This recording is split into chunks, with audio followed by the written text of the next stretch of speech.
Greetings, African family. I greet you once again. This is Brother Dulani, and welcome to Clear Thinking with Brother Dulani.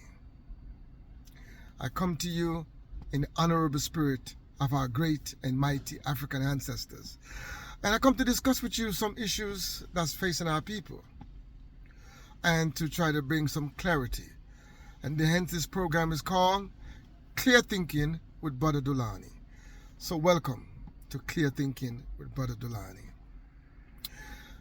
In the last broadcast, we discussed the issues of identity, and I covered a few of the issues that we are faced with mislabeling, how we were mislabeled as a people, with Columbus was in a wrong place, got lost, and think that he was in India. And hence, the place got the name India, and we were not from India. The place is not India. But we have maintained these titles, these misnomers that was given unto our people. And I challenge these paradigms. I challenge these ideas that we can just keep on living like this, keep on continuing this fraud on our people. And many of our leaders are actually maintaining this nonsense and this fraud. Caribbean is another one, and I covered that, and how Caribbean and Carib means a cannibal, and we have a region named after cannibal and cannibalism. It's strange. I mean, we can research these things quite easily in these day and ages. Why do we insist on maintaining this fraud on our people? And I think we have to question that, and I think there's a question for some of our good leaders, well-intentioned people who are great scholars in the University of the West Indies, which is a misnomer. We should not be naming our most prestigious institution of learning after some mistake or misunderstanding, some misnomer, and we are now perpetuating that. We are now continuing that. At some stage, we got to cut and start new. And that's what this broadcast is about. This episode number 3, is about self-determination. You know? And I wanted to dive a little deeper into the issue of identity and to show how the whole identity issue has affected many of our people in many parts of the world. Wherever we are as African people, we tend to have issues surrounding our self-love, our self-image, and how do we identify ourselves as individual and as collective. For instance, the issue of our skin tone and skin texture have been a big issues amongst our people. You know, ever since I was a boy, I noticed that. There's a difference in how we deal with the different shades and how we talk about the different shades. And for the most part, the darker hue was looked down upon. We frowned upon it. We make jokes about it. We hurt each other with those things. I mean, it occasionally happened to the lighter skin, but mostly to the darker skin. And that's the issue. And it has to do with understanding who we are and appreciating who we are. So therefore, most of us want to be associated with power, greatness. And so we see greatness in the other people, in our conquerors, in those who have dominated us over the centuries. So many of our people see power, dominance, intelligence, greatness in Europeans, in whiteness. And hence, you look in our society, you see, wherever we are, you see our people trying to lighten their skin, bleaching agents and all kind of concoction that we use to try to alter our skin and to make us look more appealing. Then it goes sorry my people. Then it goes to the hair texture. We see how we try to alter our hair, try to be acceptable. So we have done all these things to try to be acceptable to the mainstream, to what we consider to be the dominant society, the global elite, the global society that dominates the world, we try our best to fit in as African people. So we try to blend in look-wise. We try to dress like them, talk like them, act like them. And at the same time, we suppress our own African identity. And this is a deeper issue of accepting who we are. Especially when we are in the presence of European, we minimize our Africanness to be accepted amongst Europeans and other people as well. That we will gladly and boldly proclaim that, oh, I got Scottish in me, I got Irish in me, I got Asian in me, I got Chinese in me. We're always trying to highlight those things. And then when you look at the brother or sister, you can see the African just jumping out. You know what I mean? The Africans sometimes make up 90%, 80%, 70% of their DNA. And 100% of their culture is African. But yet still, to try to blend in and to feel acceptable, we will try to minimize our Africanness so other people can feel comfortable. So we try to act like them, talk like them, you know. We wear these name brands that's associated us like we have made it. Even success is linked to this idea of whiteness. So we see success, you know, in this brand produced by that star or that individual or that fashion house. So we tend to fall into these things, and then our value, our worth is determined by these things. And we don't feel comfortable. We don't feel whole. You got some people that got some extreme cases. You know, some people, they won't drive a regular car. They have to drive a big expensive car to feel valuable. They have to wear clothes that worth hundreds, thousands of dollars to feel acceptable. You know? They have to do that because the identity-wise, the idea of their self-worth is linked to their affiliation and association with certain brand name, with certain culture. And these things have to be challenged.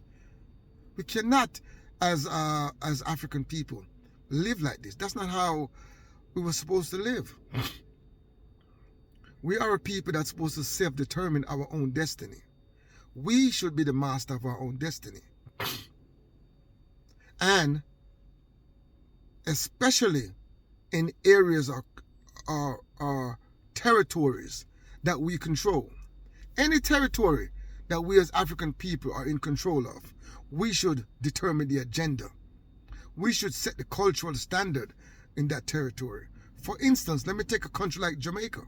Very wonderful country, very beautiful, wonderful people, diversity of culture. I mean, you know, the cultural diversity there is quite nice. But when you look deeper at the culture, look at the naming of the place. Different places in Jamaica, the different parishes. Let's take that for example.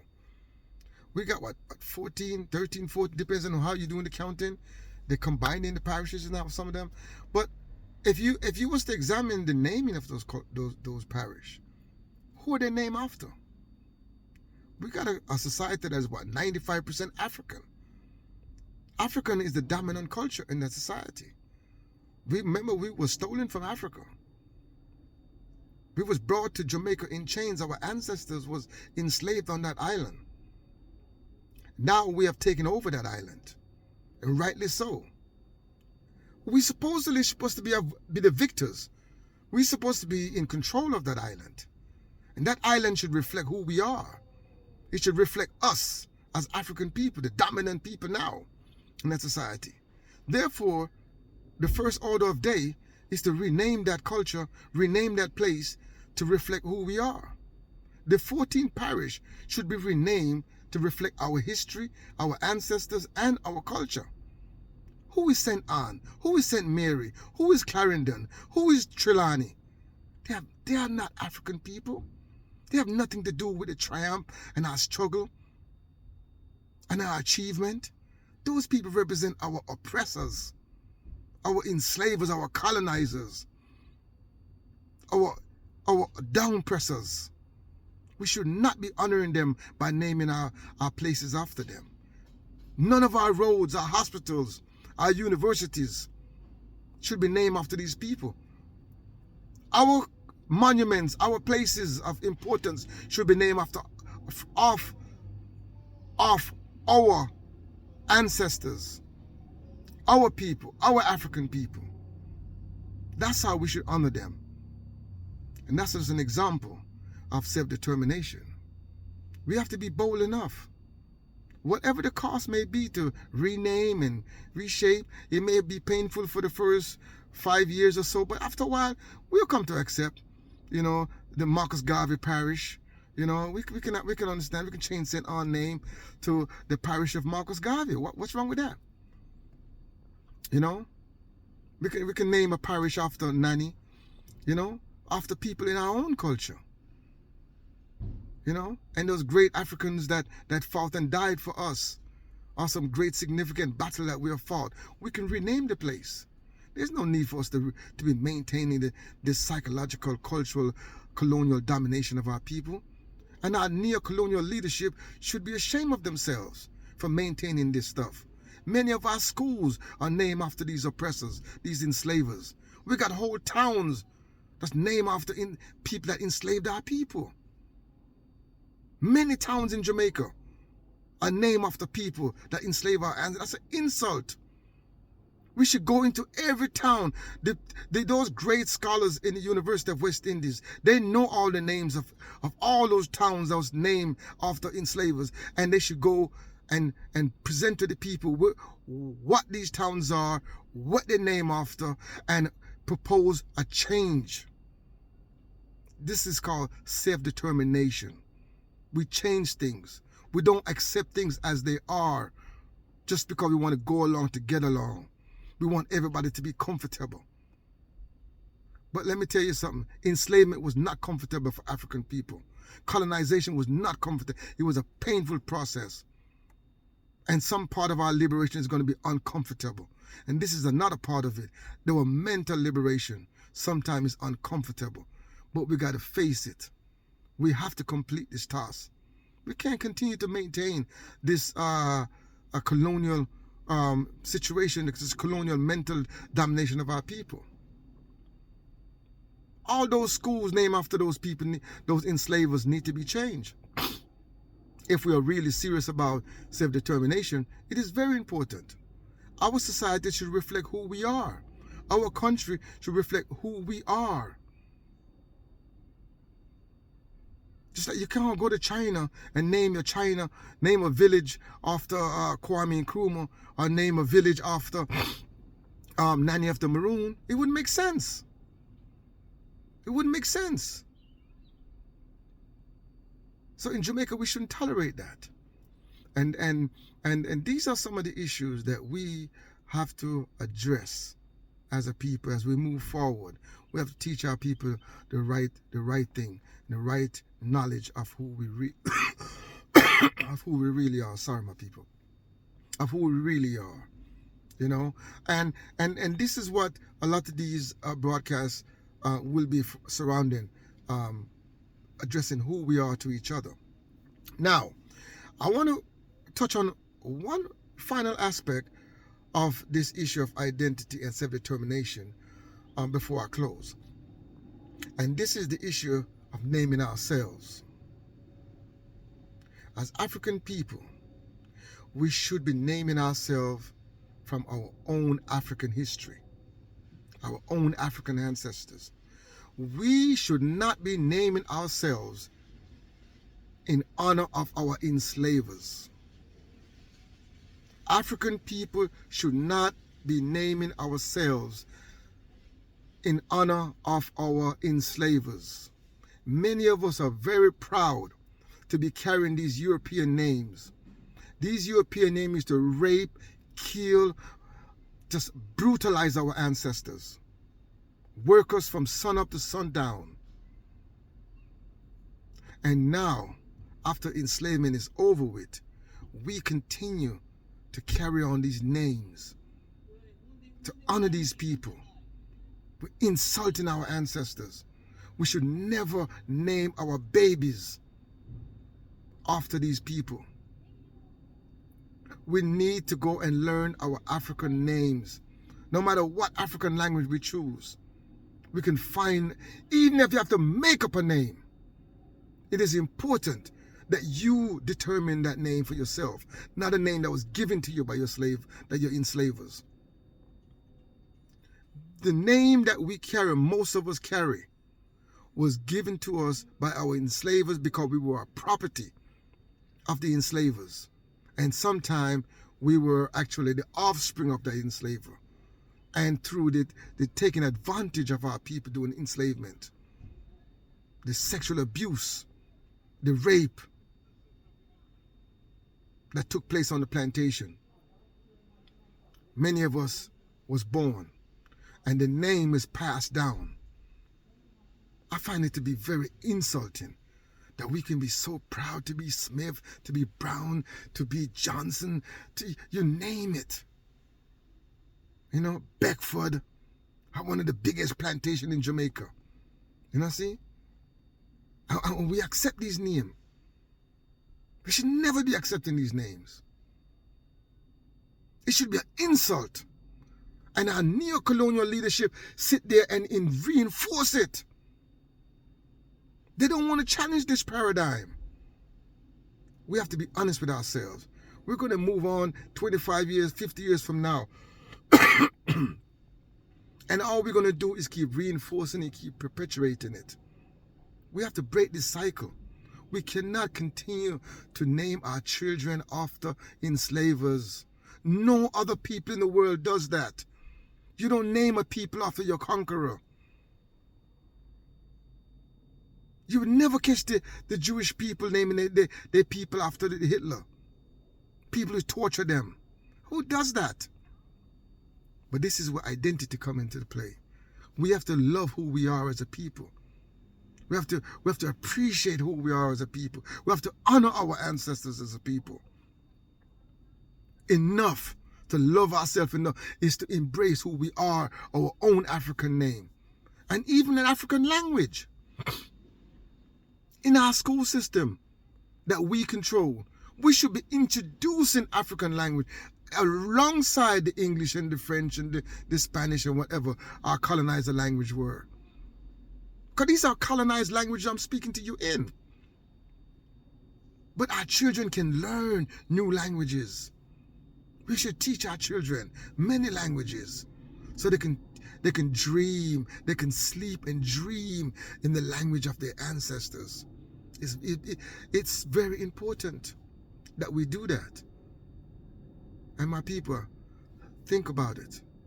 Think about it. We need to seriously think about who we are to each other. How do we self-define ourselves? How do we determine our name of places, name of things around us, monuments, how we name ourselves and our children? And don't worry, we will keep a database of all these names that we have today. So there was no confusion about who I was related to. Like my name is today's Dulani Masibuwa Dumisai. But I was formerly Aiton. Aiton was my enslavers. They was my enslavement. They was the so-called enslavers in the parish of Clarendon, in a place called, I think, Rock River. If I'm not mistaken. If I can remember right, in the little research I did, they own that plantation. So we have to be able to put the database together where all of the people today who are named Smith or named Johnson, they can have that database where we can know who we are or who we were linked to at certain stage in our development. But then we can show the transition from all those European names into our African name. Like you can now find the link to Dumisai if we put together the database in the correct way. And these are things that the University of West Indies, so-called West Indies, can do. They can put together this kind of database. So from now on, we'll be able to track these things even digitally, online. So we all can go now, we can change our name, and we can have a database that says, even if I wanted to look up a family member that was only known in the Aiton family paradigm, we can go and find that Aiton. And if that and as everyone transition over, we can also find the link to keep track of everybody. We can do it in blockchain. We can put that on the blockchain. So it's immutable. So we can have it there available for the future. So my people, it's not hard.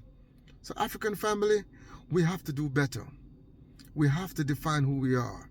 We have to rename ourselves, rename our roads, our hospitals, our schools. We have to name all our monuments, all our towns, our villages, our parishes. We have to rename them all for the sake of our dignity, our self-worth, and our self-determination in the spirit of Kuji Chagalia. This has been Brother Dulani with Clear Thinking. Please like and subscribe to this broadcast and share it with your friends and family. And do comment. Let me know what you think about some of the issues I've raised. And we can go deeper and explore deeper this subject matter. So thank you very much for listening. This has been Clear Thinking with Brother Dulani. And until next time, Mahat Hotep.